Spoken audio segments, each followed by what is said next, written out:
Assalamualaikum warahmatullahi wabarakatuh. Jumpa kembali dengan saya Mas Soekarno dan selamat datang di channel YouTube saya. Semoga saudaraku dalam keadaan sehat walafiat.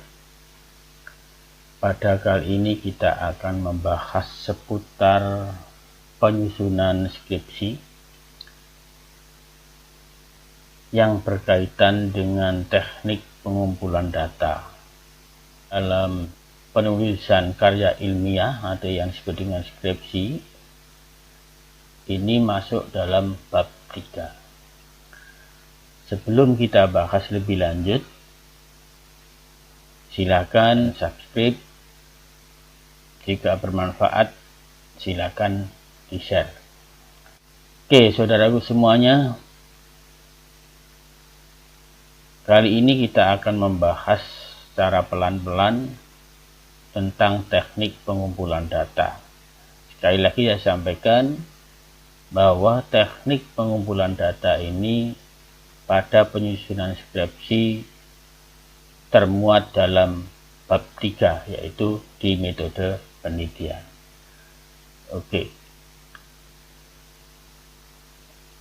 Terdapat dua hal utama yang mempengaruhi kualitas data hasil penelitian. Apa itu dua itu? Kualitas instrumen penelitian dan kualitas pengumpulan data. Jadi kalau kualitas instrumen dan kualitas pengumpulan data bagus, maka kualitas hasil penelitian juga bagus. Begitu juga sebaliknya. Sementara untuk kualitas instrumen penelitian berkenaan dengan validitas dan reliabilitas instrumen. Dan kualitas pengumpulan data berkenaan dengan ketepatan cara-cara, teknik, metode yang digunakan untuk mengumpulkan data. Oleh karena itu, instrumen yang telah teruji validitas dan reliabilitasnya belum tentu dapat menghasilkan data yang valid atau reliable apabila instrumen tersebut tidak digunakan secara tepat dalam pengumpulan datanya. Nah, untuk mengetahui bagaimana teknik pengumpulan data, baik itu secara kuantitatif maupun kualitatif, maka akan kita uraikan pada pembahasan ini. Nah, dalam suatu penelitian, langkah pengumpulan data adalah satu tahap yang sangat menentukan terhadap proses dan hasil penelitian yang akan dilaksanakan tersebut. Kesalahan dalam melaksanakan pengumpulan data dalam suatu penelitian akan berakibat langsung terhadap proses dan hasil suatu penelitian. Kegiatan pengumpulan data pada prinsipnya merupakan kegiatan penggunaan metode dan instrumen yang telah ditentukan dan diuji validitas dan reliabilitasnya.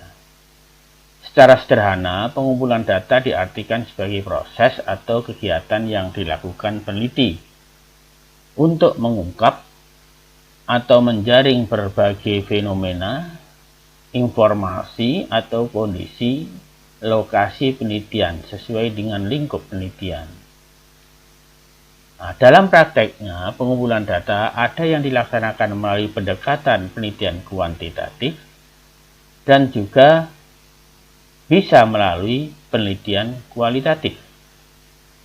Dengan kondisi tersebut, pengertian pengumpulan data diartikan juga sebagai proses yang menggambarkan proses pengumpulan data yang dilaksanakan dalam penelitian kuantitatif dan penelitian kualitatif. Ya. Dengan demikian, pengumpulan data dapat dimaknai juga sebagai kegiatan peneliti dalam upaya mengumpulkan sejumlah data di lapangan yang diperlukan untuk menjawab pertanyaan penelitian. Saya ingatkan, kalau untuk menjawab pertanyaan penelitian, ini biasanya cenderung untuk penelitian kualitatif. Tapi kalau untuk menguji hipotesis, cenderung penelitiannya itu adalah penelitian kuantitatif. prinsip-prinsip dalam pengumpulan data yang pertama, data-data yang digali atau dikumpulkan harus berdasarkan kondisi objektif dari lokasi penelitian. Ini seorang peneliti tidak boleh bersifat subjektif, harus objektif apa adanya, tidak boleh direkayasa. Ya, karena kalau direkayasa maka hasil penelitiannya pun namanya penelitian rekayasa. Karena penelitian ini ilmiah, maka kondisi objektif itu sebagai patokan acuan di dalam analisis nantinya. Yang kedua, alat pengumpul data atau instrumen penelitian harus relevan dengan tujuan penelitian. Ya. Jadi, alat pengumpul data atau alat penelitian yang digunakan harus sesuai dengan tujuan penelitian. Yang ketiga, pihak-pihak yang dihubungi atau disebut dengan sampel penelitian, istilah untuk penelitian kuantitatif, atau subjek yang dihubungi, ya, ini untuk penelitian kualitatif harus relevan dengan apa yang hendak diungkap. Jadi kalau penelitian kuantitatif, pihak yang dihubungi disebut dengan sampel penelitian, sementara untuk penelitian kualitatif, ya, pihak yang dihubungi disebut dengan subjek penelitian. Yang keempat, prinsipnya kerahasiaan atau konfidensial, jadi bersifat rahasia.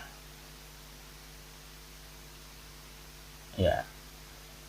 Selanjutnya, teknik pengumpulan data ini dapat dibagi berbagai macam. Pada garis besarnya kita bagi dua, tes dan non-tes.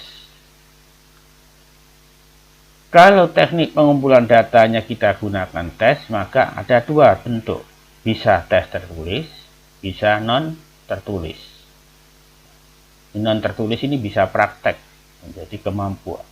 Ya, kalau tes ini mengukur kemampuan, sementara non-tes adalah non-kemampuan. Biasanya sikap, persepsi, ya, pendapat, dan sebagainya. Nah, untuk non-tes, di antara lain ada angket, ada wawancara, observasi, dan ada juga dokumentasi. Oke, mari kita jelaskan satu persatu. Angket. Angket merupakan serangkaian atau daftar pertanyaan yang disusun secara sistematis, ya, kemudian dikirim untuk diisi oleh responden. Saya ulangi lagi, metode angket merupakan serangkaian atau daftar pertanyaan yang disusun, ya, secara tertulis dan sistematis, kemudian dikirim untuk diisi oleh responden. Adapun angket yang digunakan oleh peneliti bisa bentuknya tertutup, artinya sudah disiapkan jawabannya, ada pertanyaan, ada pilihan jawaban. Ini namanya tertutup, sudah ada. Sementara angket yang bentuknya terbuka, ini oleh sampel atau subjek bebas untuk memberikan jawabannya. Sementara peneliti memberikan kelonggaran untuk menjawab. Ini angket. Jadi prinsipnya angket ini adalah serangkaian pertanyaan yang tertulis dan sistematis dan dijawab secara tertulis dan sistematis juga oleh subjek atau sampel penelitian. Kemudian wawancara, yaitu metode pengambilan data dengan cara menanyakan sesuatu kepada seseorang responden. Caranya adalah dengan bercakap-cakap, ya, berbincang-bincang secara tatap muka, ngobrol. Nah, wawancara ini juga ada dua bentuk. Oleh peneliti menyusunnya dengan terstruktur, dan wawancara yang tidak terstruktur. Untuk wawancara terstruktur, seorang peneliti sudah menyiapkan pertanyaan-pertanyaan ya secara rinci dan hierarkis. Sementara wawancara tidak terstruktur adalah wawancara bebas. Apa yang ditemukan seingatnya akan ditanyakan oleh peneliti kepada subjek penelitian atau sampel penelitian. Nah, langkah-langkahnya untuk wawancara, karena wawancara ini dituntut kepada peneliti harus mempunyai kemampuan personal dan interpersonal. Maka yang pertama yang harus dilakukan oleh peneliti menetapkan kepada siapa wawancara itu akan dilakukan. Yang kedua, menyiapkan pokok-pokok masalah yang akan menjadi bahan pembicaraan atau yang akan ditanyakan nantinya. Ketiga, mengawali atau membuka alur wawancara. Ya, inilah yang dimaksud dengan kemampuan personal dan interpersonal oleh peneliti. Kemudian melangsungkan alur wawancara. Selanjutnya, mengkonfirmasikan ikhtisar, ya, hasil wawancara dan mengakhirinya. Menuliskan hasil wawancara ke dalam catatan lapangan, ya. Ini biasanya bisa ditulis dalam kertas, bisa menggunakan rekaman, ya. Kemudian mengidentifikasi tindak lanjut hasil wawancara yang telah diperoleh. Sekali lagi, langkah-langkah wawancara, seorang peneliti dituntut harus memiliki kemampuan personal dan interpersonal. Karena yang kita hadapi adalah manusia yang memiliki karakter yang berbeda. Kemudian selanjutnya, teknik pengumpulan data, observasi. Observasi adalah pengamatan dan pencatatan secara sistematik terhadap unsur-unsur yang tampak dalam suatu gejala atau gejala-gejala dalam objek penelitian. Jadi pengamatan, langsung dilihat ya objek yang akan dicari. Ya. Kemudian berdasarkan keterlibatan, pengamatan ini dibagi dua. Ada yang disebut dengan observasi partisipasi atau disebut dengan partisipan. Ada observasi non-partisipan. Kalau observasi partisipan, seorang peneliti sebagai observer atau sebagai pengamat langsung masuk di dalam kelompoknya. Kalau yang diamati ini seorang siswa, maka dia berperan sebagai siswa. Kalau yang diamati oleh peneliti ini mahasiswa, maka dia harus langsung menjadi peserta mahasiswa. Itu namanya partisipasi. Sementara observasi non-partisipasi adalah peneliti menjaga jarak dengan apa yang diamati. Jadi tidak langsung, ya, tidak ikut serta di dalam kelompok, tapi dia dari jauh, bisa dari lewat kamera, ya, dan lain sebagainya. Sementara berdasarkan cara pengamatan dibagi dua, yaitu observasi terstruktur dan observasi tak terstruktur. Sama halnya dengan wawancara, ada wawancara terstruktur dan ada wawancara tak terstruktur. Kalau observasi terstruktur, seorang peneliti sudah menyiapkan instrumen pertanyaan-pertanyaan secara hierarkis dan sistematis sudah disiapkan. Sementara observasi tak struktur, hanya pointer-pointernya saja yang dicatat, tapi pengamatan tidak ditentukan oleh kisi-kisi yang disusun secara sistematik. Jadi ketemunya apa yang dilihat, dicatat, nanti sesuai baru di kelompok. Selanjutnya kita akan masuki teknik pengumpulan data yang terakhir, yaitu studi dokumen. Studi dokumentasi adalah teknik pengumpulan data yang tidak langsung ditujukan kepada subjek penelitian.